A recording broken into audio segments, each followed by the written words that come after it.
Bueno, muy buenos días. Hoy empezamos la cuarta versión del Conexión Empresarial, evento de la Facultad de Economía y Negocios de la Universidad del Desarrollo, que busca conectar a los alumnos de Ingeniería Comercial con los grandes temas y desafíos del management, emprendimiento y empresas. En las sillas y pantallas se encontrarán dos códigos QR. El primero los vinculará a un WhatsApp para hacer preguntas a los expositores, tal como les comenté en instancias anteriores. Vamos a tener una ronda de preguntas y es súper importante ver las preguntas que ustedes van realizando. El segundo es para que evalúen esta actividad al final. Agradecemos a cada una de las 10 empresas socias y especialmente a quienes nos acompañan hoy: Camanchaca, Coca-Cola Andina, Santander, Ripley, Natura, Seguros Sura, Ernst & Young, Arauco, Sanatorio Alemán y Buses Hualpén. Con respecto a nuestro expositor, le damos la bienvenida al señor Ricardo García, gerente general de Camanchaca, desde el año 2011, empresa dedicada a los negocios de acuicultura de salmones, pesca extractiva en el norte, cultivos en diversas partes del país, con presencia de norte a sur de Chile, con exportación a 50 países en el mundo. Anteriormente, el señor Ricardo García ha trabajado en distintos sectores, destacando el sector financiero, fue director de finanzas en Seguro Interamericana, vicepresidente de inversiones para la TAM y anteriormente trabajó en la banca de inversiones del Santander. Él es ingeniero comercial de la Pontificia Universidad Católica, magíster en economía de la misma casa de estudios y magíster en economía de la Universidad de California. Lo invitamos a pasar a don Ricardo García.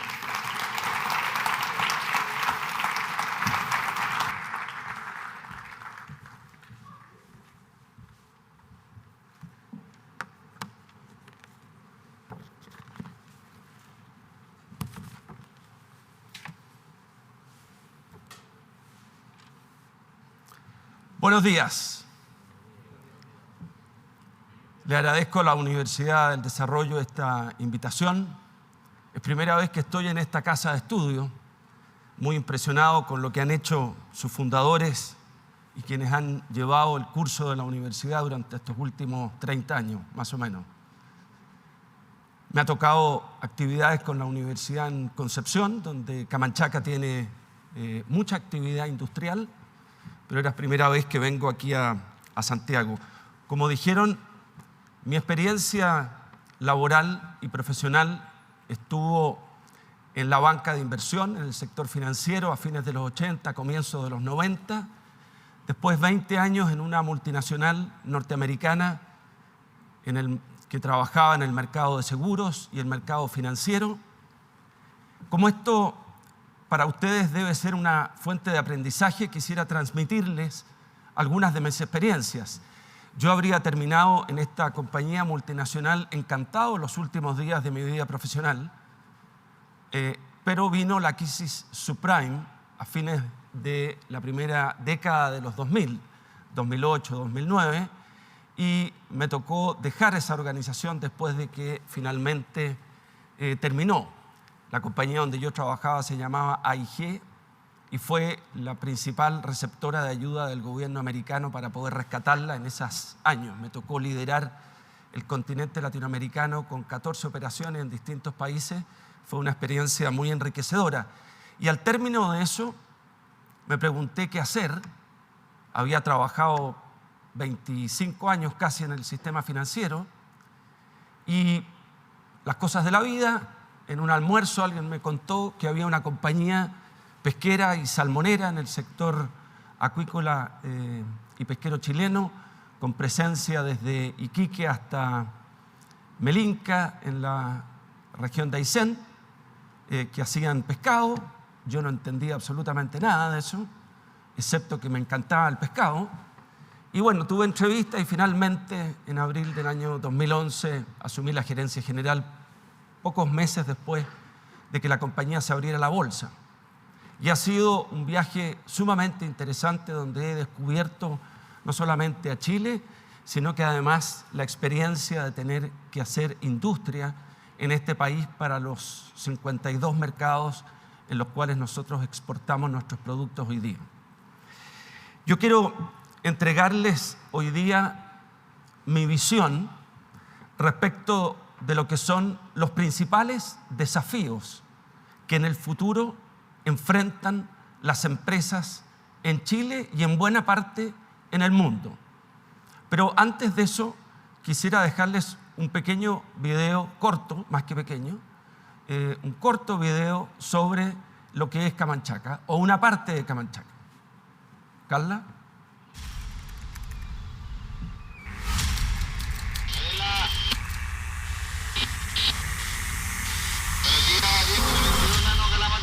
Buenas cosas.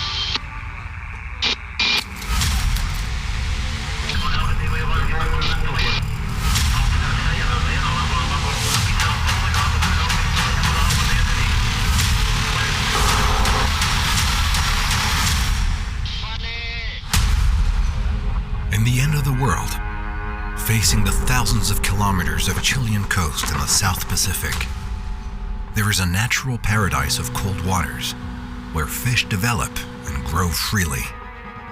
Camanchaca, a vertically integrated company with plants in northern and central southern Chile, carries out its fishing activity with the highest existing technology, thus complying with the standards required by the industry, which allow for sustainable fishing with the highest existing international certification MSC for the case of jack mackerel and langoustines, protecting and guaranteeing the availability of these species for current and future generations.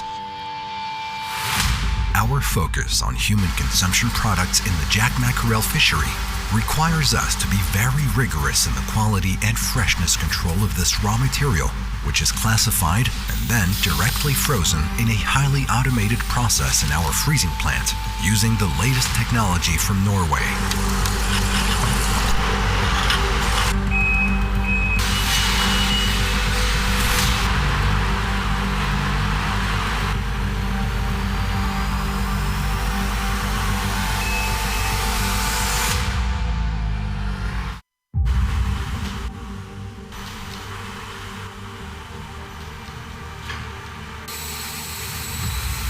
The same happens with the canning plant.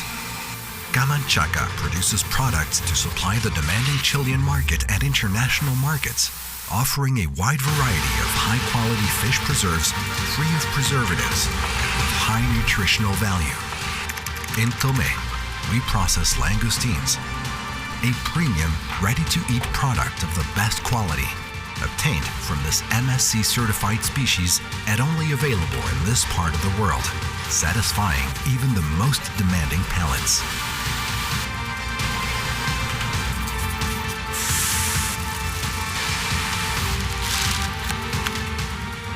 In Iquique, we produce fish meal and fish oil. These two products being one of the most important components in feeding aquaculture species. Fish meal has a high level of digestibility, protein, and freshness. Fish oil, on the other hand, has a high natural content of omega-3, especially for human consumption. Our mission is to sustainably feed the world from the sea, exporting healthy, tasty, nutritious, and sustainable food to more than 50 countries and promoting a healthy lifestyle by reaching the tables of millions of people with this superfood. As we are committed to our environment, we work tirelessly to be leaders in sustainability, which requires us to comply with the highest international environmental standards and to develop an intense agenda with the community, seeking to generate shared value.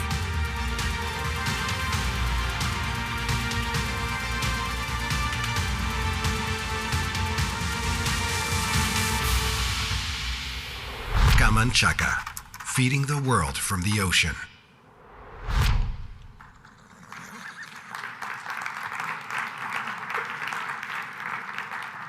Muchas gracias. Voy a centrar mi exposición hoy día en lo que considero los 9 principales desafíos que enfrentan las empresas hoy día. Y eso significa que cuando ustedes vayan a trabajar a alguna empresa, o incluso si no trabajan o no entran a trabajar a ninguna y emprenden y crean empresas, cuando ustedes estén en esos lugares, cuando ustedes tengan responsabilidad sobre otras personas, cuando tengan responsabilidad sobre áreas de la compañía, que implique ser responsable de los negocios, de los clientes, de proveedores o de los trabajadores, cuando ustedes estén ahí, y estoy seguro que la Universidad del Desarrollo los ha preparado para eso, cuando ustedes estén ahí, verán lo que yo estimo son los principales 9 desafíos, como digo, del mundo de los negocios hoy día. El primero, hay una tendencia en el mundo y especialmente en nuestro país a poner políticas públicas que empujan una sustitución del trabajo por el capital a una velocidad más acelerada de lo que sería normal. Hay múltiples iniciativas, no solamente en Chile, sino que en otros países, que están desafiando a las empresas a poder o a sustituir, como digo, trabajo por capital. ¿Por qué? Porque cuando se encarece la mano de obra o el trabajo de manera artificial, lo que las empresas se encuentran es que los costos de la mano de obra superan la productividad de la mano de obra. Y entonces surgen demandas al interior de la organización por allegar automatización, robotización, máquinas y sistemas que vayan reemplazando el trabajo de las personas por capital, maquinaria, activo fijo, tecnología, sistemas, etc. Eso es una tendencia que vemos todos los días. Una de las principales preocupaciones nuestras hoy día es justamente esa. No porque queramos sustituir trabajo por capital, sino porque de alguna manera el ambiente regulatorio, el ambiente legislativo nos mueve en esa dirección. Y eso presenta desafíos, no solamente humanos, sino que también desafíos financieros. Cuando uno sustituye trabajo por capital, normalmente hay algún tipo de alivio sobre el EBITDA de la compañía. El EBITDA son aquellos resultados antes de impuestos, antes de depreciaciones y amortizaciones. Ese resultado se ve favorecido cuando uno disminuye el trabajo, porque el costo de la mano de obra, el costo del trabajo, el costo de los empleados es parte justamente de los costos de explotación o de los gastos de administración que son parte del EBITDA. Cuando uno, por el contrario, hace inversiones en capital, el capital genera un gran estrés en el corto plazo porque hay que financiarlo, pero no afecta al EBITDA porque el costo o el gasto en el capital se deprecia a lo largo de los años. Dependiendo los términos de ese activo, la vida útil de ese activo puede ser depreciado en 2, en 5, en 10, en 30 años y por lo tanto se desparrama en el tiempo contablemente, porque el flujo naturalmente ocurre al comienzo. Entonces, ¿eso qué significa desde el punto de vista del estrés de la compañía o de los desafíos de la compañía? Es que uno tiene que financiar capital y gastos en capital a un ritmo más acelerado de lo que habría sido en circunstancias normales. Es cierto que hay un alivio por el lado del EBITDA, porque hay típicamente una disminución del costo del trabajo, pero se afectan los resultados y, como digo, la necesidad de financiamiento. Las ventajas del trabajo del capital no son absolutas, dependen de cada industria, dependen de cada país. Aquí vimos el caso de Camanchaca y ustedes deben haber visto ahí la planta nuestra de conservas, una planta que hace aproximadamente 24 millones de latas de conservas de jurel al año, altamente robotizada y automatizada. Y vieron también a las descoladoras de langostinos, donde trabajan aproximadamente 250 personas al día, descolando el langostino, que es como una pequeña langosta, entre paréntesis, no es nada que ver con el camarón,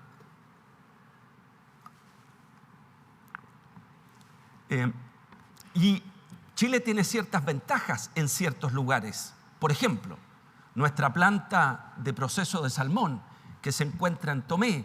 Está ubicada en Tomé, entre otras cosas, porque la disponibilidad de mano de obra en la región de Biobío es mucho mayor que en la región salmonera, que es la región décima, con capital Puerto Montt. Las plantas que operan ahí, que son de gran número de personas, encuentran problemas para tener trabajadores disponibles porque es una zona donde hay menos disponibilidad de mano de obra. En el caso de Noruega, por ejemplo, que es nuestro principal competidor en salmones, Noruega tiene muy poco valor agregado en la cosecha de salmones que hacen todos los años. ¿Por qué? Porque la mano de obra es muy escasa y es muy cara. Chile, por el contrario, tiene ventajas competitivas, tiene más disponibilidad de mano de obra y por lo tanto, cuando uno compara las exportaciones de Noruega, el principal productor de salmón del mundo, con Chile, el segundo principal exportador en el mundo, encuentra que en Chile cerca del 80%, 85% del producto que se vende en el mundo desde Chile es con valor agregado que implica el uso de la mano de obra. Entonces, dependiendo las industrias y dependiendo las regiones del mundo, el capital y el trabajo se van mezclando de una manera óptima para preservar las ventajas competitivas del sector, de la empresa y también del país. Y este equilibrio que uno mantiene en el tiempo se ve distorsionado por la introducción de políticas que se han ido haciendo más frecuentes en el tiempo, que distorsiona esto. Y eso genera, como digo, un desafío importante para las empresas.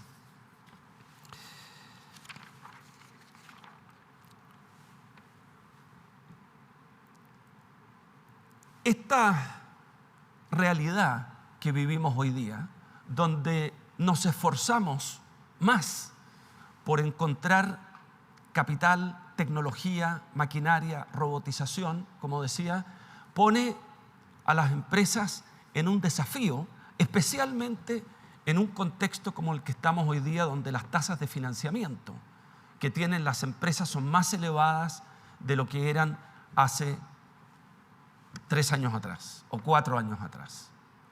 Hace 4 años atrás el costo de financiamiento de una empresa como Camanchaca estaba entre el 1 y el 2%, financiamiento con deuda. Y el costo hoy día está entre el 6 y el 7, 3 veces más. Gastos financieros. No afecta el EBITDA, pero afecta los resultados. Afecta el leverage de las compañías, el apalancamiento de las compañías. Las compañías se hacen más apalancadas o, alternativamente, tienen que ir a buscar capital al mercado de acciones, diluyendo la propiedad o exigiéndole al accionista que invierta más cuando los costos del capital hoy día son más altos.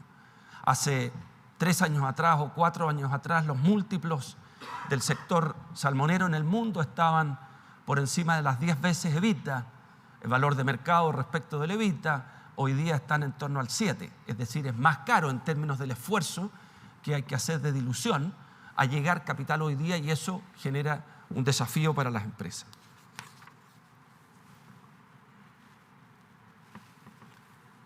Un segundo desafío que me parece interesante compartir con ustedes es el crecimiento. Nosotros hemos estado acostumbrados muchos años, y Chile particularmente durante la década del 90 y comienzos de los 2000, quizás durante toda la primera década del milenio, a que todo creciera y uno invertía en cualquier cosa, no digo cualquier cosa, pero uno invertía y todo crecía.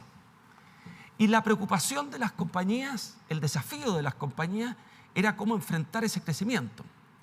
Por así decirlo, fueron 2 décadas de conquista de nuevos mercados, de nuevos productos, de nuevos negocios, la creación de nuevas industrias que no existían. En ese contexto, la principal preocupación de la alta administración de una empresa es precisamente cómo administro ese crecimiento, cómo voy allegando armónicamente los recursos que tienen que ver con las personas, que tienen que ver con el capital, que tienen que ver con las coberturas de los mercados, para administrar este crecimiento de manera que esto no se me desordene. E incluso más, si no lo hago muy bien, porque mis costos son altos, porque mi talento quizás no es el mejor, porque mi tecnología quizás no es la mejor, no es tan importante porque estoy en la conquista. Cuando estamos en la batalla, en una guerra, el capitán o el teniente no se preocupa que los soldados estén con los zapatos limpios. No se preocupa que el uniforme esté correctamente puesto, porque están pasando las balas por arriba. Lo importante es conquistar el siguiente metro. En el mundo de los negocios es parecido. No importa tanto si los costos son altos, si el cliente no quedó tan contento, si la tecnología no era la más perfecta, porque había que conquistar, había que crecer. Hoy día la situación es distinta. El mundo vive un momento de declive en su tasa de crecimiento. Y Chile particularmente, si comparamos los últimos 10 años con los anteriores 20 años, y aquí tenemos a alguien que sabe mucho de eso, estamos creciendo a 1/3 quizás, 1/4. En ese contexto, cuando el mundo crece poco, incluso hay recesión, y cuando aquí en Chile hay muy poco crecimiento, ¿cuál es la preocupación de la alta administración? Ya no es la conquista. La preocupación es cómo podemos hacer las cosas mejor. La mirada, el ojo, se va desde el exterior de la empresa y se vuelca sobre el interior de la empresa para revisar los procesos operacionales, para revisar la tecnología, para revisar los costos, para revisar la productividad de la mano de obra, para revisar cada rincón de la compañía, para encontrar mejoras que quizás no incrementan los ingresos, pero sí mejoran los márgenes. Esa es la realidad hoy día. Y eso tiene cosas buenas desde el punto de vista de la empresa. ¿Por qué? Porque cuando el proyecto no es crecer, cuando el proyecto es mejorar el proceso al interior, el crecimiento del margen se da puertas adentro. Es menos ambicioso, pero es más seguro, porque uno controla mejor las variables. Uno está mucho más en control de sus procesos al interior de la compañía de lo que está desarrollando nuevos mercados, nuevos productos, nuevas industrias. Es un crecimiento quizás, como digo, menos ambicioso, pero más seguro.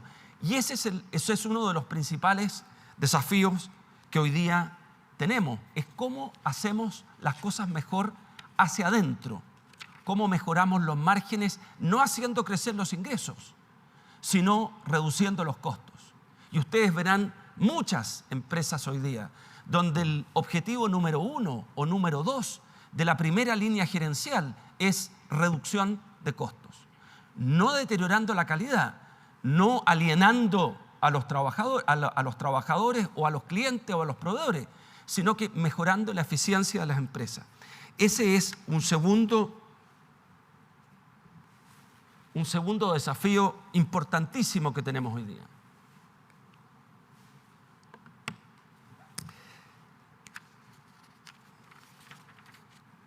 No quiero que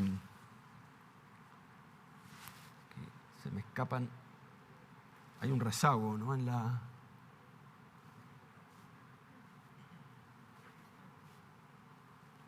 Ok.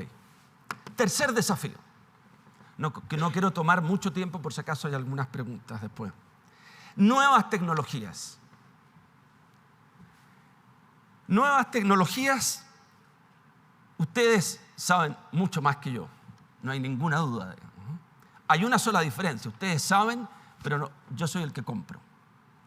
¿Y cuál es el desafío de uno cuando tiene que comprar o adquirir o desarrollar tecnología? Es que hay una lluvia de tecnología. Hay una lluvia de cosas, solamente por nombrar algunas. Transformación digital, cómo introducir el dato y la digitalización en nuestros procesos. El Internet de las cosas, blockchain para poder preservar la trazabilidad y la integridad de los datos. Big Data, la capacidad de administrar billones de datos de manera instantánea. La conectividad 5G que nos da acceso a cosas impresionantes. RPA o robotización, drones, georreferencias. Todas estas cosas que ustedes conocen mejor que yo, voy a dar solamente algunas pinceladas. Hace 30 años atrás, cuando partía la industria salmonera en Chile, uno recibía sacos de pellets con alimentos para los salmones y había personas que con una palita, más o menos de este tamaño, sacaban el alimento y se los lanzaban de una manera muy artística a los peces de manera que comieran todo. Y había mucha gente que hacía esta labor durante el día. Una de las principales bondades del pescado, igual que cualquier animal, es que cuando uno mantiene una dieta y una alimentación continua, la velocidad de crecimiento es mayor. Eso era 30 años atrás. Hoy día, ¿qué tenemos? Hoy día tenemos cámaras de alta definición que son capaces de ser monitoreadas desde Puerto Montt a 300 o 400 kilómetros gracias a 5G y particularmente a las antenas de Starlink, Elon Musk, y que nos permiten llegar con más de 100 megas en lugares totalmente inhabitados. Esas cámaras que están aproximadamente a entre 5 y 10 metros de profundidad del agua son infrarrojas y pueden detectar el movimiento de los peces, y la inteligencia artificial detecta el tipo de movimiento de peces cuando ya tienen un grado de satisfacción o de saciedad del alimento, y además pueden detectar unos pellets que son aproximadamente de 1 centímetro cuadrado cuando no están siendo comidos por los animales porque ya están saciados y por lo tanto se interrumpe la alimentación. Y todo esto está conectado con un sistema de alimentación automática desde un centro donde abre los sistemas de alimentación automáticos, que son unas líneas que salen desde los silos de alimentación hacia las distintas jaulas de peces, de manera de mantener una alimentación continua, y además lo hacen en épocas de temporal o de buen clima, porque todo esto está robotizado y automatizado. Eso antes era imposible porque la gente no podía llegar al centro cuando había tormentas porque se cerraban los puertos y los peces quedaban sin alimentación. Y eso ha permitido que antes uno podía obtener 1 kilo de salmón con 1,3 kilos de alimento, y hoy día puede producir un salmón aproximadamente con 1,1 kilo de alimento, y antes se tardaba 18 meses en tener 5 kilos de pez, y hoy día nos tardamos aproximadamente 14 meses. Y eso tiene inmensas ventajas. Ahora, yo les he contado la película buena, pero hay un montón de tecnología que uno está probando y que termina en un camino sin salida. ¿Cuál es el desafío de la administración? Es seleccionar qué tecnología o a qué ritmo compro e implanto la tecnología en la compañía para tener una armonía entre la evolución de los negocios, entre el talento y la capacitación y capacidades de las personas de poder administrar esa tecnología, la capacidad de poder introducirlas en la empresa a tiempo y lo que cuestan esas tecnologías.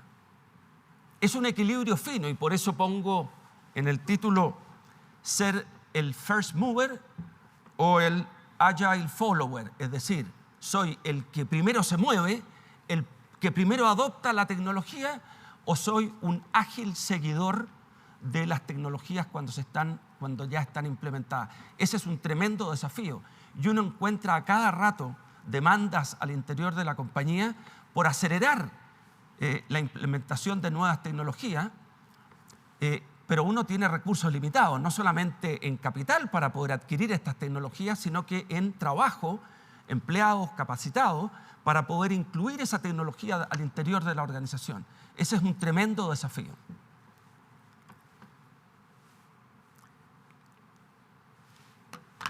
Uno que me toca de manera muy cercana, el cambio climático.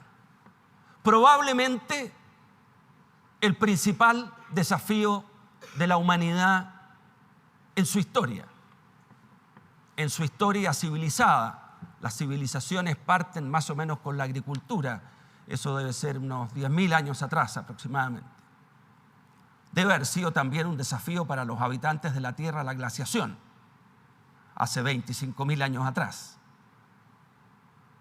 Pero el mundo civilizado vive el mayor desafío de su historia, el cambio climático. ¿Por qué es tan desafiante para las empresas? Obviamente para todas las personas, pero ¿por qué tan desafiante para las empresas? Y aquí voy a dar una cosa muy humana. Los gerentes que estamos hoy día dirigiendo las empresas, tenemos que tomar decisiones hoy que representan costos. Por ejemplo, voy a poner solamente algunos. Hoy día nosotros funcionamos en nuestros pontones, que es el lugar donde se administran los centros de cultivo de salmón, con motores diésel. ¿Por qué? Porque en la mitad de las Huaytecas, en el norte de Aysén, no hay cables ni postes con energía. La energía hay que producírsela donde uno está trabajando. Y los motores diésel, naturalmente, son los más eficientes. Y tenemos que ir a nuevas tecnologías para generar energía, porque tenemos un compromiso del año 25, es decir, en 2 años más, Salmones Camanchaca, la primera salmonera en el mundo que se comprometió a ser carbono neutral el año 25. Tenemos que reducir el uso de combustibles que generen gases de efecto invernadero. Y eso es caro. Eso es caro. Yo creo que no va a terminar siendo caro, pero sin duda la adopción es cara. Y yo, Ricardo García, tengo que enfrentar un aumento de gastos hoy, una disminución del EBITDA y quizás, si no logro convencer a mi directorio, una reducción de mi bono, si es que el desempeño ha sido razonable, porque me aumentaron los costos y no aumentan los ingresos hoy. Y lo voy a hacer, por muchas razones, digamos, ¿no? Y lo voy a hacer. Y la gente nuestra lo va a hacer. Pero vamos a enfrentar un costo hoy, y el próximo año, y el siguiente año. Y ustedes deben haber visto hoy día en la mañana la disputa que hay en Europa por la adopción de el nivel 7 en las emisiones de gases de los autos en Europa. Hay un debate ahí entre el nivel 6 y el nivel 7. Porque las empresas automotrices europeas están quejándose de que están yendo demasiado rápido a las mayores estándares de emisiones de gases. Hay un debate hoy día fuerte, véanlo en el diario. Y sin embargo, ¿quiénes van a recibir los beneficios de esto? Pregunto. ¿Quiénes reciben los beneficios? Vamos, muchachos. Alguien que diga algo. ¿Ah? ¿De tú? No, es decir, stakeholders pueden ser en la medida que esto vaya generando externalidades, pero más importante que eso, ¿quién recibe los beneficios? Ah, exactamente. Las siguientes generaciones de gerentes. Entonces yo tengo que pagar los gastos hoy día y los beneficios los va a recibir, no sé, 10 generaciones de gerentes en el futuro. Entonces las decisiones no son fáciles. Y los ritmos de adopción de tecnologías, de procesos, son complejos para las empresas. ¿Para qué hablar de otras empresas? La agricultura, la agroindustria. Ustedes deben haber sido, no ustedes, pero quizás algún ancestro de ustedes, feliz agricultor de Ovalle hace 50 años atrás. Hoy día no vale nada eso. Bueno, no, yo sostengo que sí, porque cuando haya desalinización de verdad en Chile, esos valles van a ser una joya. Pero bueno, tienen que pasar muchas cosas todavía. O el turismo. Zonas donde antes era imposible hacer turismo y hoy día están de moda. U otras como la energía. Endesa, gran productora de energía hidroeléctrica y hoy día está totalmente volcada a otras tecnologías, o Gener, AES Gener, AES Anda se llama hoy día, ha tenido varias mutaciones. Ustedes deben haber visto hoy día en el diario, 112 millones de dólares me parece que pagó por una planta grande de energía solar en el norte. AES Gener era la principal generadora de carbón y petróleo hace 20 años atrás. ¿Ustedes se imaginan lo que es cambiar enteramente el modelo de negocio y el modelo de operación y producción en una empresa? Hoy día se lo imaginan. En el futuro, ustedes van a tener que gestionarlo.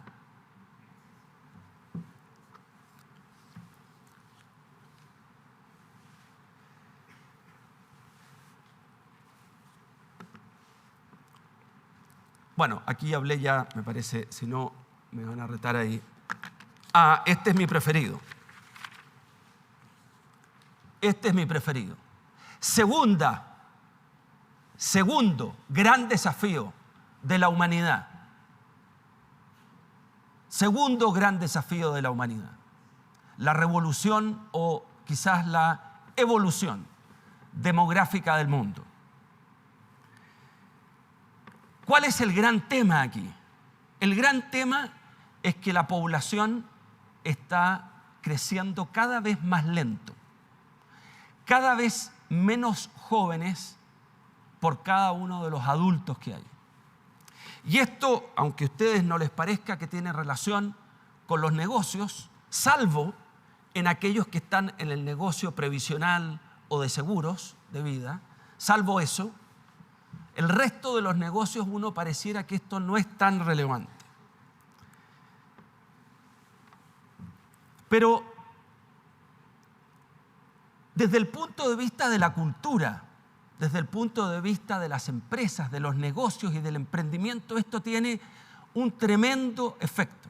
La mayor parte de las innovaciones, de las invenciones, de los cambios disruptivos en el mundo de los negocios e incluso en el mundo de la política, vienen de los jóvenes, vienen de las ideas nuevas, vienen del espíritu emprendedor. Los jóvenes son esencialmente emprendedores. Ustedes tienen la vida por delante, la tienen que dibujar completa hoy día, o casi completa. Todo es un emprendimiento. Todo es beneficio futuro para ustedes. La disposición de ustedes a embarcarse en cosas nuevas, disruptivas, es mucho mayor que el de una persona de 70 años, o de 80 años, o de 90 años. Voy a poner el ejemplo de 90, para que no quede duda del argumento. ¿Qué motivación tiene una persona de 90 años a hacer un emprendimiento, un cambio disruptivo, a asumir riesgos que puedan cambiar la manera de hacer las cosas? Debe haber algunas personas excepcionales en el mundo, no me cabe duda, pero son muy raras, muy raras. Si tomo el ejemplo de alguien que tiene 22, 23, 24 años, que me imagino que debe ser la edad de ustedes, que tienen todo por delante, la disposición que tienen a emprender, a cambiar, a modificar, a disruptir con lo que hacen es enorme, porque tienen toda la vida para recibir los beneficios. Por lo tanto, un mundo que se queda con pocos jóvenes es un mundo que innova poco. Es un mundo que hace cambios disruptivos más lentos o menos frecuentes. Y eso tiene en los negocios mucho impacto. Además, por supuesto, los desafíos que tiene para las empresas los procesos de selección, contratación, capacitación y desarrollo del talento joven, nuevo, los futuros gerentes. Todo eso se hace más difícil. Fíjense ustedes, yo nací el año 62. A ustedes les debe sonar eso a épocas paleolíticas, pero no es tanto tiempo. No me siento que haya pasado tanto tiempo desde que salí de la universidad. Cuando yo nací, las personas en el mundo vivían aproximadamente 52 años. Es decir, Si todos hubiésemos nacido más o menos en el 60, habríamos dicho lo más probable es que me muera trabajando. Porque el promedio más o menos se moría como a los 52 años. Hoy día, en promedio, viven 80 años. Unos 25 a 30 años más. Es decir, 50% más de tiempo. 50% más de tiempo. Eso es brutal. O sea, si uno a un tipo de 52, 53 años, el año 1960, hubiese estado a punto de morir y le hubiesen dicho, hombre, mujer, ahora vas a vivir 30 años más. Es decir, imagínense el impacto de eso. Bueno, eso no ha ocurrido de manera instantánea. Han pasado 60 años desde entonces. Pero las familias en esa época tenían en promedio 4,3, 4,5 hijos por grupo familiar. Hoy día tienen 2,3. Hace nada, 10, 15 años atrás, tenían 2,7.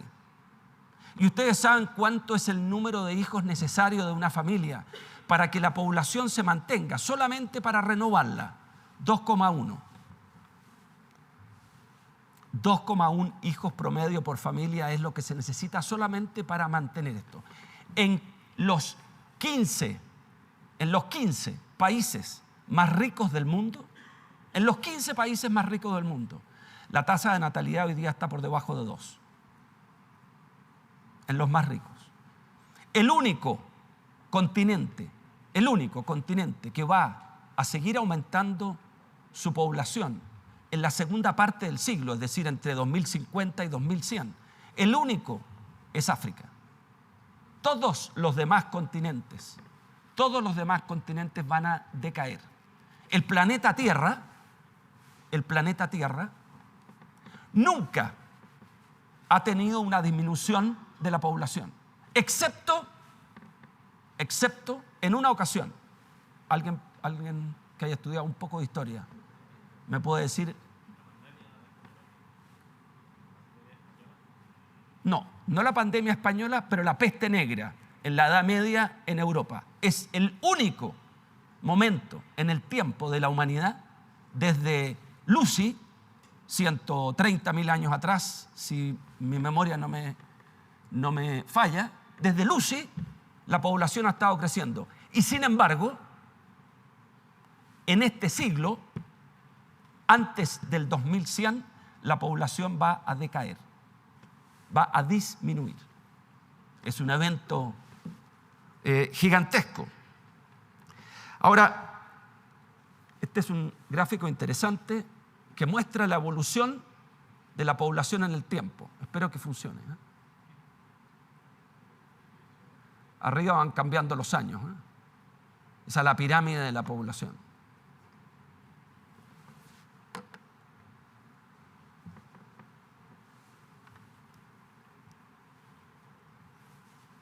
Ahora, desde el punto de vista de las empresas, ahí va a estar funcionando por si acaso alguien no lo ve. Desde el punto de vista de las empresas, esto tiene desafíos importantes, como digo, por el lado de allegar el talento necesario para desarrollar esto.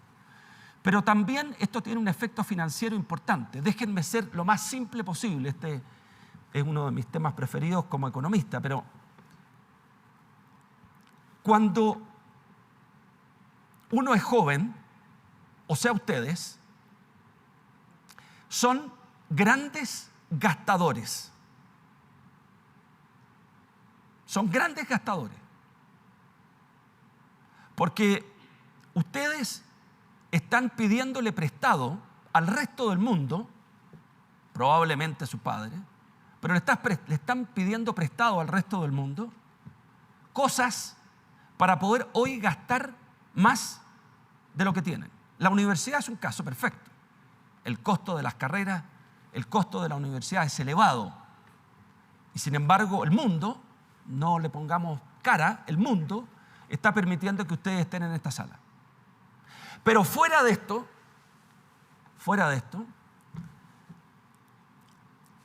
voy a dar un paso más. cuando ustedes salgan de la universidad y estén trabajando, algunos de ustedes, yo espero, la mayoría, se case y tenga hijos. ¿Y qué va a ocurrir cuando estén en esas circunstancias? Van a gastar como enfermos. Van a gastar como enfermos. Van a tener que endeudarse. Si quieren comprar una casa, van a tener que tomar un dividendo. Lo más probable es que cuando quieran comprarse un auto o cambiar el auto, van a tener que pedir un crédito.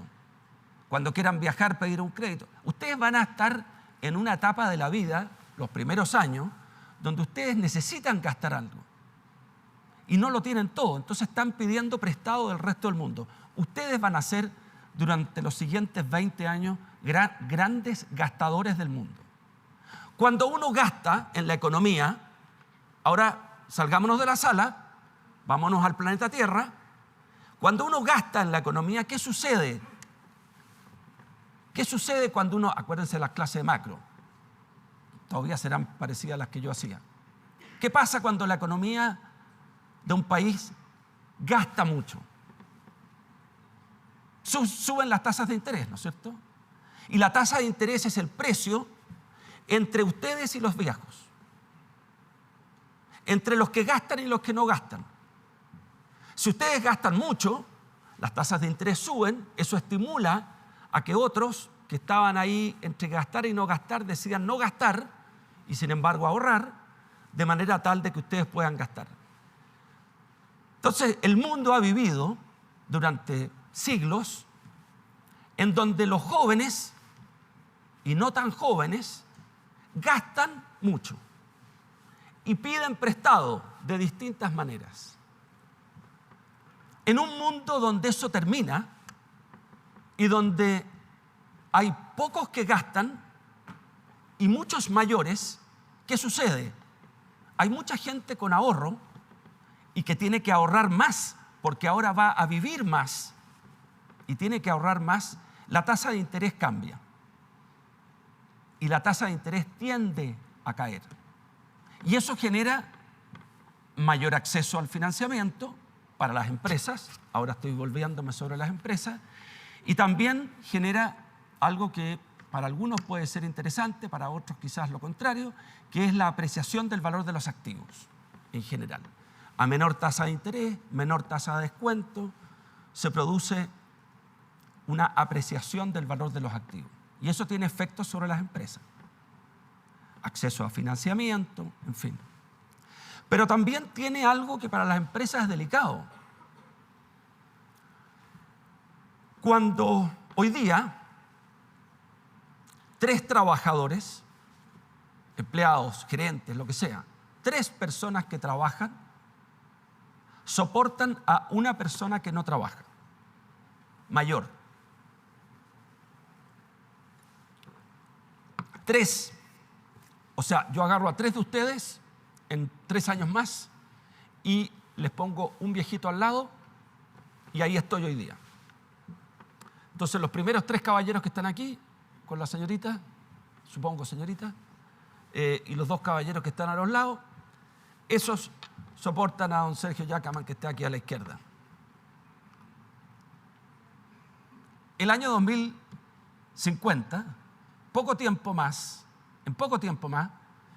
a estos 3 caballeros que está aquí, y a estos 2 caballeros con esta señorita, voy a sacar a la señorita el año 2050. Y van a haber solamente 2 para don Sergio Yacaman. Es decir, la carga sobre ellos 2 va a aumentar un 50%, porque antes tenían que llevarse 1/3 del señor Yacaman. Hoy día se tiene que llevar el 50% del señor Yacaman. Ahora, ustedes pregúntense cómo va a ocurrir eso, porque obviamente que estas 3 personas no van a subirse arriba a don Sergio. No. Ocurre de 3 maneras. Una manera es que el fisco les va a quitar la plata del bolsillo. Porque el fisco decide ayudar al señor Yacaman, que ya está mayor, y entonces le quita la plata a ustedes y se la da al señor Yacaman. Esos impuestos. Y si ustedes han leído el diario en los últimos días, se darán cuenta que parte importante del debate precisamente es el financiamiento de los pensionados y de cómo se han ido corrigiendo los impuestos para poder soportar eso. Entonces hay que quitarle a estos gallos más, ¿no? Esa es una opción. La segunda opción, a mí me parece mejor, es que las personas tengan que contribuir más en sus sistemas previsionales durante la vida que trabajan. Ahí el fisco típicamente tiene un rol secundario y opera mejor el Congreso, que dicta una ley que dice que ustedes de sus ingresos, todos los años, tienen que agarrar, en vez de un 10%, yo espero, un 16%.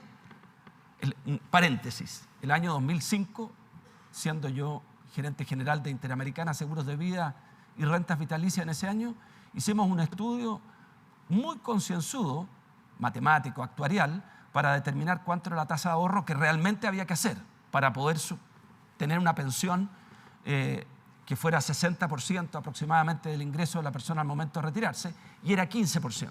Así que 16 es bastante adecuado hoy día. Incluso puede quedarse corto, hay gente que habla de 18. Pero en fin, la cosa es que de alguna manera alguien les dice a ustedes, señores, a ustedes les pagan 100 pesos en el mes, 18 pesos o 15 pesos o 16 pesos se los van a tener que guardar obligatoriamente porque después van a tener que soportarse. Esa es una segunda manera.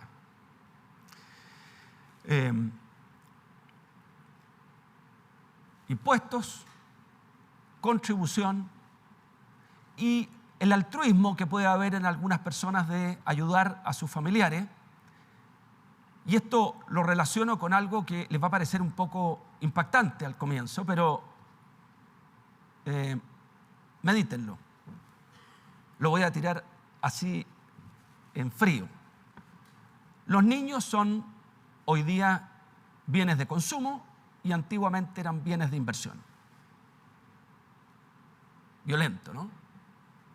Bueno, vamos a la Edad Media, en una época donde la principal actividad económica era la agricultura, donde la gente tenía que trabajar los campos.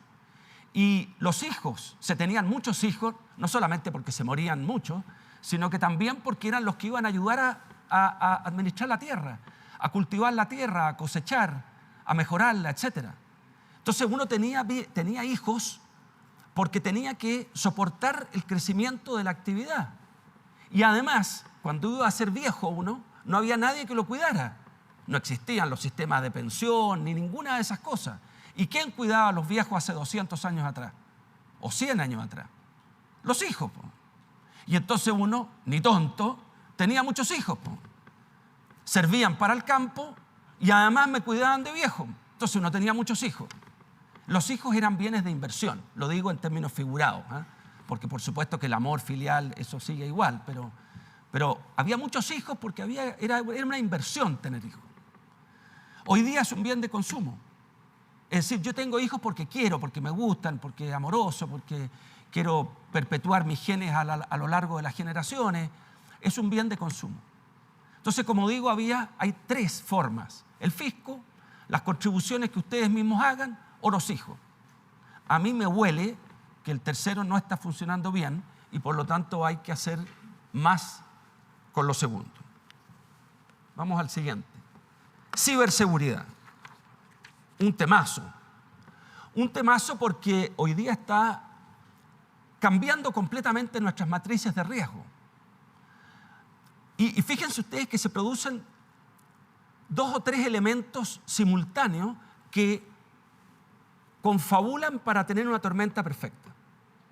Primero, uno tiene una presión ahora mayor por allegar tecnología, capital, robotización, automatización, etcétera, producto del encarecimiento relativo de la mano de obra.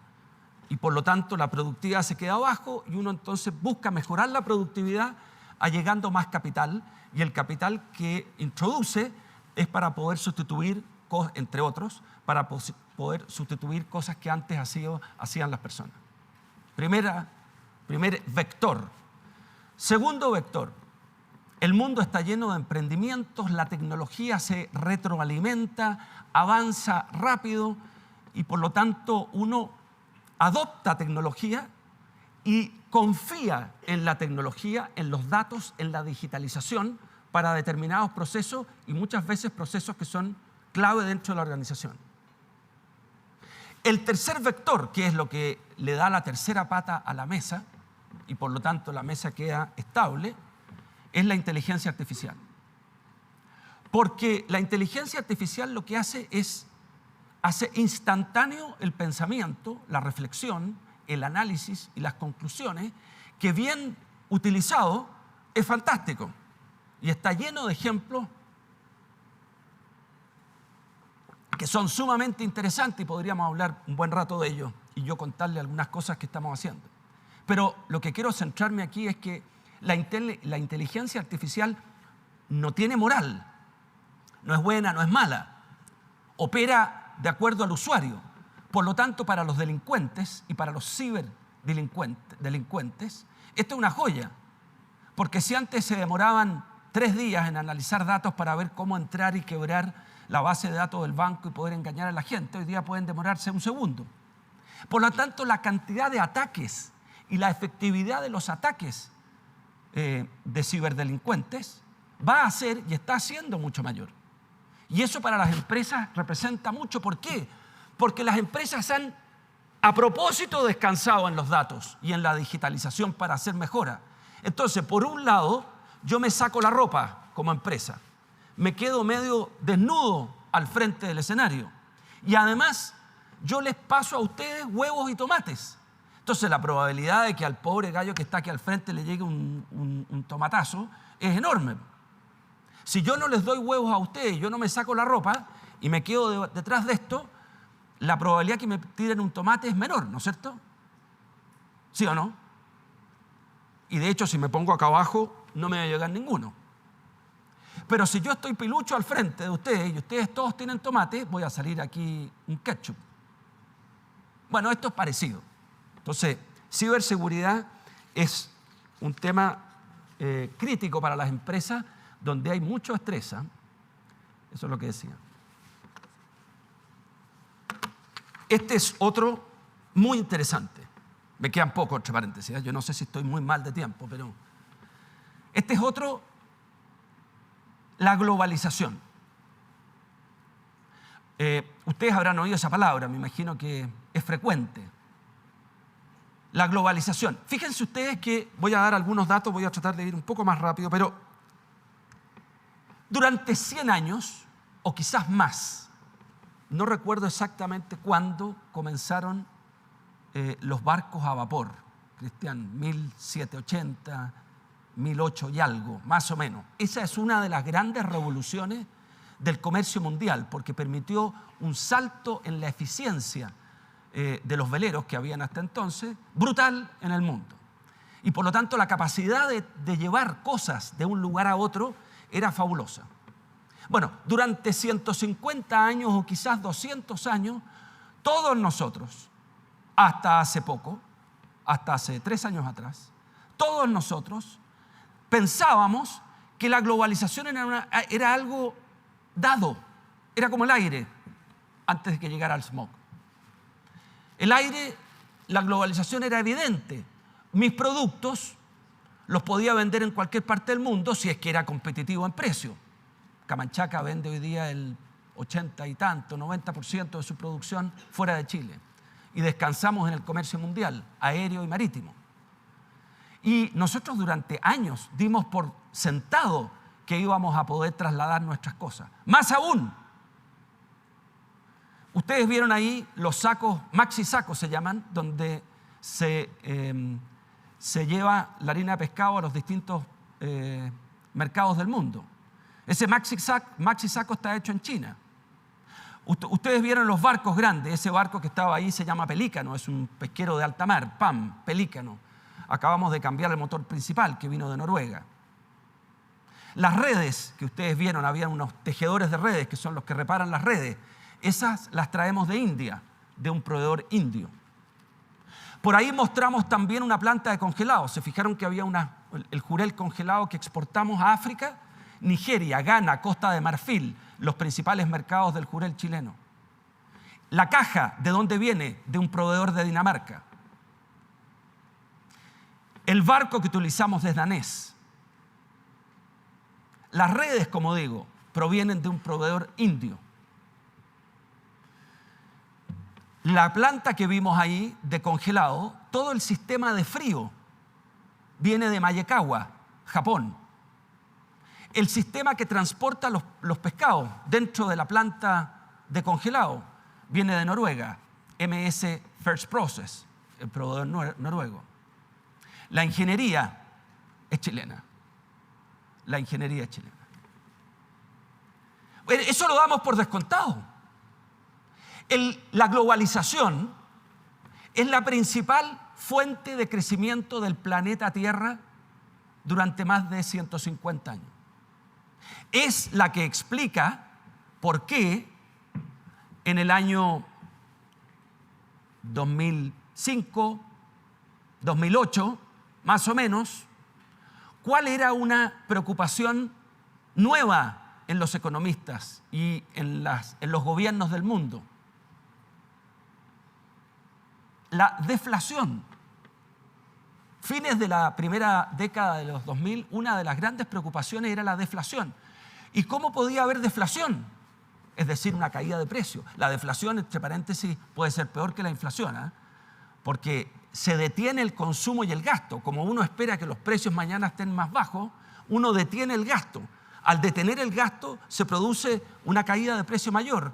Y eso alimenta al que dijo que no iba a consumir. Dijo, ¿ve usted si los precios cayeron?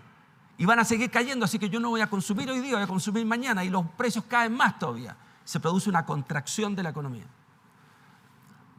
¿Por qué la deflación? En buena parte por el comercio mundial. Porque se abrieron las puertas de los proveedores de Asia principalmente y empezamos a tener costos de producción porque los proveedores traían productos mucho más baratos que permitieron bajar los precios de las cosas. Y además se estimuló la demanda. Entonces la economía creció y los precios se mantuvieron bajitos. Y por eso que las tasas de interés hace 6 años atrás eran de 0. La tasa de interés que el Banco Central le presta a los bancos comerciales era casi 0. Buena parte de eso proviene del comercio mundial. ¿Y qué pasa en el comercio mundial hoy? En la globalización, porque el comercio uno piensa que son cosas que se trasladan. No, hoy día los servicios, el capital y todo fluye. ¿Qué pasa? Primer shock sobre la globalización. Pandemia. No hay barcos. No hay barcos. Crisis para nosotros en Camanchaca. ¿Cómo llevamos el jurel congelado que hay que pescarlo, hay que producirlo, hay que guardarlo? ¿Cómo lo llevamos a África? No hay barco. ¿Por qué no hay barco? Porque todos están estacionados en Shanghái. ¿Por qué están estacionados en Shanghái? Porque como hay COVID y hay pandemia, los chinos se quedaron todos encerrados. Y como se quedaron encerrados, no fueron a los puertos. Como no fueron a los puertos, no se atendieron los barcos llenos de productos a China o llenos de contenedores para sacar de China los insumos del resto del mundo. Y los barcos se quedaron todos pegados en Shanghái y en Los Ángeles, en Estados Unidos. Grandes concentraciones de barcos. El comercio mundial colapsó. Y entonces las empresas que hicimos, dijimos, no es tan evidente que yo tengo disponible las redes de los indios. No es tan claro que me van a llegar las cajas de cartón especial de Dinamarca para meter mis jureles adentro. No es tan claro. Y como yo tengo que responder, entonces ahora voy a buscar proveedores alternativos. Voy a acercar mis canales de suministro. El supply chain cambia completamente con esto. Se aprecian los proveedores locales o los proveedores cercanos y entonces a lo mejor yo voy a tener que comerme una red bastante más cara, argentina, en vez de traer de una India, porque la argentina por lo menos sé que la puedo ir a buscar en el camión, o chilena. Ese es el primer shock, pandemia. Segundo shock.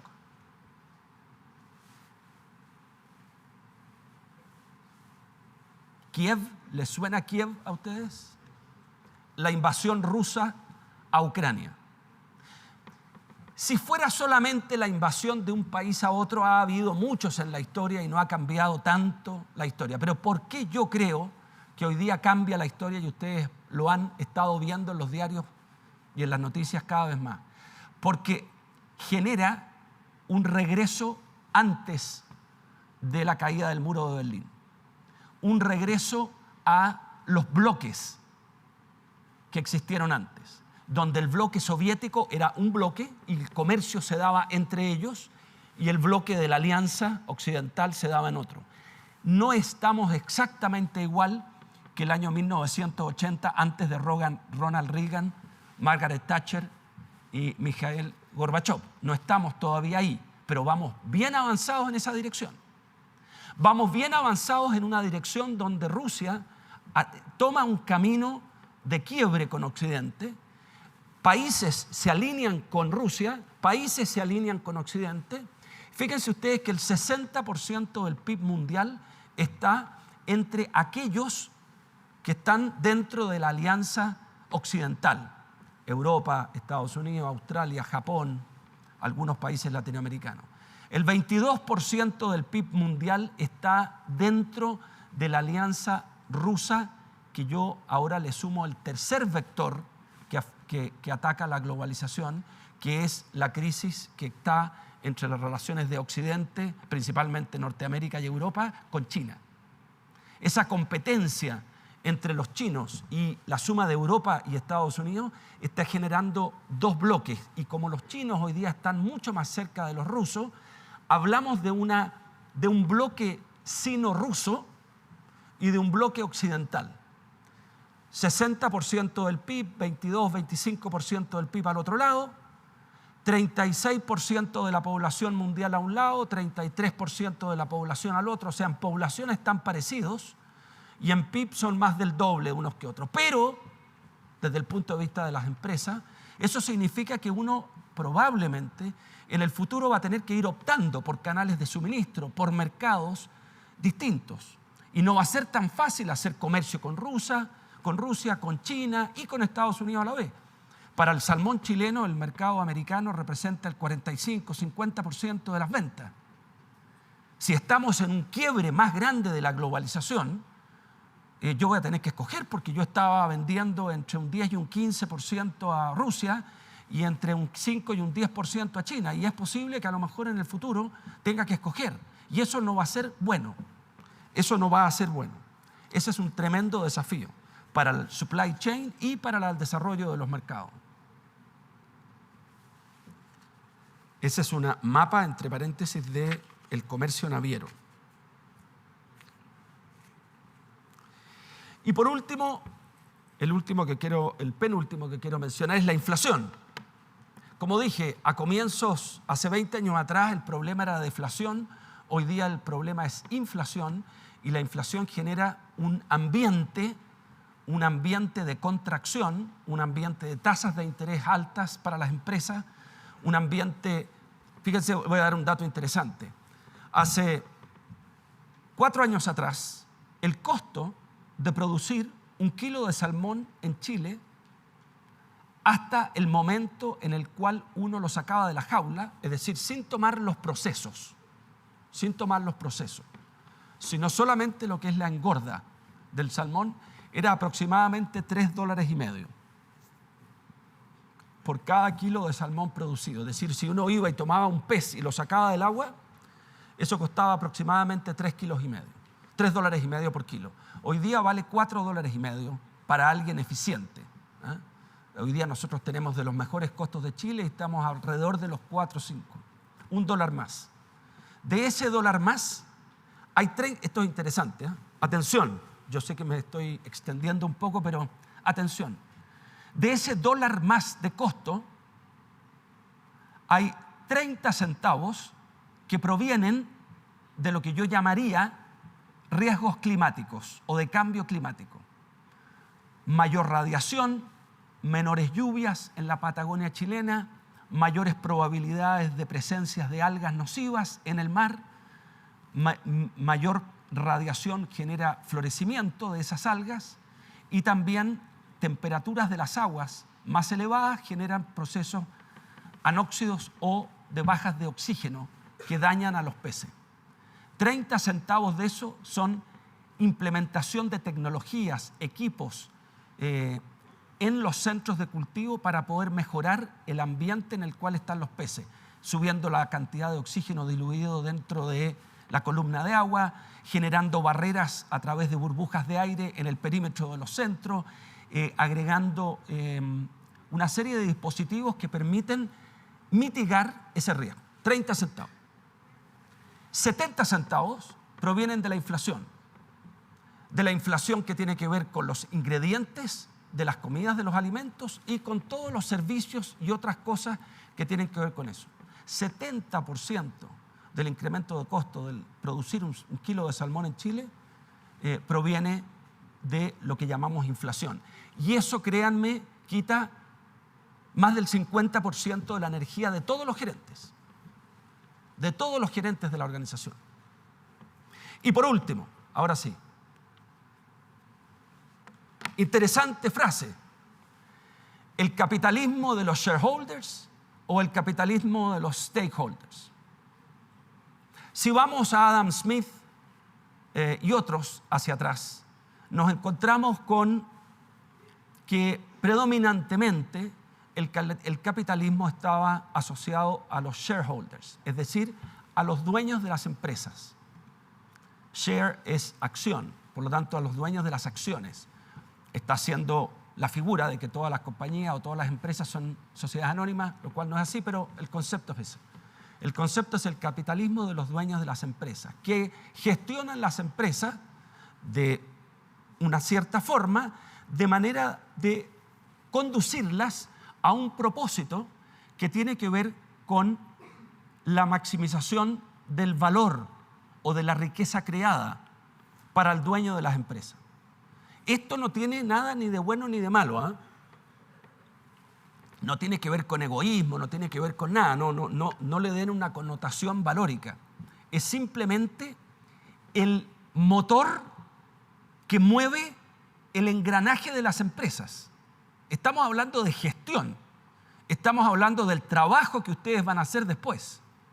En el capitalismo de shareholders, el engranaje, el combustible, lo que le da dinamismo, la definición de las estrategias, iniciativas, objetivos gerenciales, bono de fin de año, etc., en el capitalismo de los shareholders tiene que ver con la creación de riqueza, el aumento del valor de las empresas, el aumento de la utilidad de las empresas. Eso no quiere decir que se le pague mal a la gente, que no se cumplan las leyes. No tiene que ver con eso. Tiene que ver qué es lo que mueve, para qué, o mejor dicho, por qué existen las empresas. Fíjense que las empresas, es decir, donde la mayoría de ustedes va a trabajar en el futuro, es un artefacto social creado hace no tantos años para cumplir un propósito, que era la mejor asignación de los recursos y la generación de progreso. Tiene un propósito. Y ese propósito estaba cristalizado en la utilidad de la empresa, la ganancia de las empresas, la creación de valor de las empresas para el dueño. Y ese artefacto social funcionó. Funcionó porque hace 200 o 300 años atrás, o quizás 500 años atrás, que no había empresas, eran individuos que tenían pequeños negocios, no se había producido la revolución industrial. En ese contexto funcionó. Y por eso es que el 95% de la gente era extremadamente pobre hace 500 años atrás y hoy día es infinitamente menor. Funcionó. La pregunta que nos tenemos que hacer hoy día es el porqué de las empresas. ¿Sigue siendo válido? Y emerge hoy un gran desafío para los gerentes, una cosa que es distinta, que es el capitalismo de los stakeholders, donde los dueños de las empresas tienen que incorporar propósitos a la empresa que ya no son necesariamente la ganancia, sino que también otros propósitos que tienen que ver con desafíos de la sociedad, que tienen que ver con el desafío del planeta, como por ejemplo cambio climático, como por ejemplo la absorción o el trato de los ancianos en la economía, etc.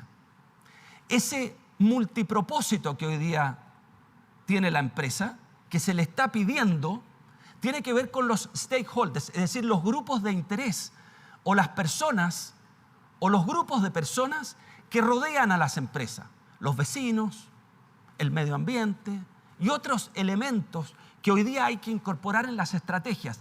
Y eso, señores, es un gran desafío porque cuesta, porque las empresas vienen programadas desde hace 100 años o más para un cierto propósito y ese propósito se está extendiendo.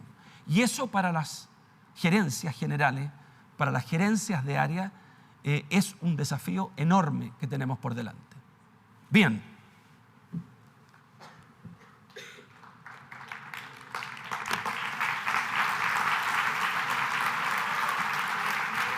Muchas gracias. Agradecemos a Ricardo. Una sola pregunta, dado de todas las que nos han ido llegando, Sí. En un minuto, dado el tiempo. Ya. Dado todos los desafíos que mencionas, los que tiene el gobierno en términos de creación de trabajo, pensiones, el avance tecnológico, la mayor expectativa de vida, ¿qué recomendación le harías a un joven universitario hoy en día? Qué buena pregunta.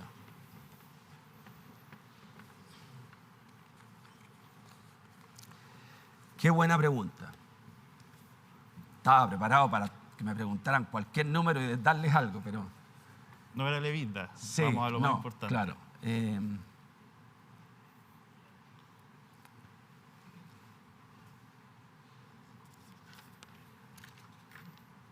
Mira, voy a contestar con hechos y voy a contestar lo que yo les he recomendado a mis hijos. Tengo 5 hijos. La mayor es profesora de un colegio, licenciada en literatura y magíster en gestión educacional. El segundo es ingeniero comercial y es el head digital de Zurich Santander. El tercero también es ingeniero comercial como ustedes y está en un fondo que invierte en energías renovables en Europa, que están haciendo sus primeras inversiones en Chile. El tercero que está en innovación, fintech y crecimiento inorgánico en Vicecorp, aquí en Chile, también ingeniero comercial. Y la cuarta que está ahora sacándose el cerebro para su examen de grado de Derecho en 2 semanas más. Y ellos me han hecho esa pregunta en el pasado, así que les voy a contestar a ustedes lo que les he dicho a mis 5 hijos. Trabajen duro. Trabajen duro, pongan perseverancia en lo que hagan y propónganse ustedes objetivos de, no digo largo plazo, pero digo mediano plazo. Trabajen duro porque no hay fórmula mejor que trabajar duro. No hay ninguna manera de progresar, a no ser que sea el azar. Y yo no soy creyente en el azar, o no confío en el azar. Yo confío en mi esfuerzo personal. Yo confío en aquellas cosas que yo controlo. Cada uno de ustedes tiene un talento. La característica de los talentos que ustedes tienen es diversa. Pero tienen un talento. Hay una sola cosa que gestionan. Una cosa que gestionan, que es el esfuerzo, la energía, el empeño y la perseverancia. Sin eso van a llegar a un cierto nivel. Algunos llegarán muy lejos, otros no tan lejos, otros avanzarán muy poco. Pero la única forma de obtener el potencial que cada uno de ustedes tiene es poniendo mucho esfuerzo. Mucho esfuerzo. Yo recuerdo que mis hijos me criticaban mucho porque hace años atrás me tocaba contratar mucha gente joven para trabajar en las empresas y yo siempre les decía a la gente joven que entraba a trabajar, mira, aquí nosotros trabajamos de 9 a 6 y progresamos de 6 en adelante. Y entonces mis hijos siempre me criticaban porque me decían, pero papá, ¿cómo les exiges tanto? Los pobres tienen que tener su vida, tienen que distraerse. Sí, por supuesto. Por eso que se trabaja hasta las 6. Si alguien quiere progresar, hay que trabajar después de las 6. Y ustedes fíjense, yo haría una encuesta aquí de quienes llegaron a ser gerentes generales o gerentes importantes de las empresas. Probablemente fueron los que se esforzaron mucho. Como dicen el viejo dicho, no, there is no such a thing as free lunch. Es decir, no hay almuerzos gratis. Siempre uno obtiene cosas con esfuerzo. Entonces, mi consejo a ustedes sería mucho esfuerzo y perseverancia y pónganse objetivos de mediano plazo. Perfecto, muchas gracias. Agradecemos la exposición del señor Ricardo García. Recordarles que adelante de sus puestos tienen unos códigos QR sobre el cual pueden evaluar la actividad que acabamos de presenciar. Muy buena presentación y les dejo un regalo de parte de la facultad. Muchas gracias. Gusto. Teníamos una serie de preguntas. Me imagino, pero Evita, flujo de caja. la pasión me... Sí, súper buena presentación.